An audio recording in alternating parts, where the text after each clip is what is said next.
বাজি ফুটাচ্ছে, তো আপনার ছেলের মাঝে আর হিন্দু খ্রিস্টানদের ছেলের মাঝে কি পার্থক্য থাকলো?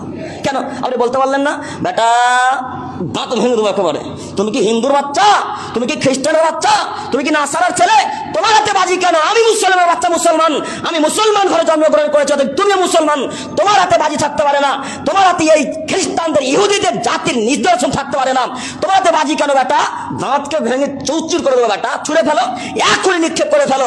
এ বাক্য বলতে পারলেন না কেন? এই বাক্য বলতে পারেনি, তার অর্থের বিবরণ দ্বারা বোঝা যাচ্ছেন আপনার এখনো পুরুষত্ব আসেনি বিবেকে, আপনার এখনো যৌবনে পুরুষত্ব আসেনি, তাই ছেলেকে আটকাতে পারলেন না। যার পুরুষত্ব আছে সেই ছেলেকে আটকাতে পারে, যে সুবাপ সেই ছেলেকে আটকাতে পারে।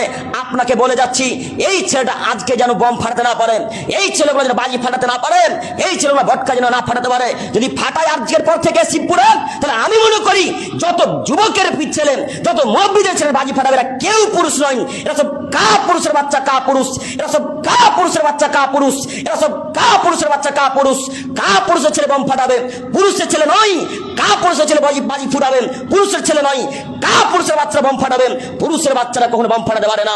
সম্মানিত যুবক ভাই, আপনি মুসলমান মানুষ, আপনাকে অনুরোধ করে যাচ্ছি, সময় অতীব কম, আপনি খ্রিস্টানদের নীতিতে লাথি মারেন, ইহুদিদের নীতিতে লাথি মারেন, হিন্দুদের নীতিতে লাথি মারেন, বৌদ্ধদের নীতিতে লাথি মারেন, আপনাকে তার নীতি গ্রহণ করে নিতে হবে, যেই নীতি মোহাম্মদ সাল্লাল্লাহু আলাইহি সাল্লাম আজ থেকে 1450 বছর পূর্বে মক্কা এবং মদিনাতে দিয়ে গেছেন।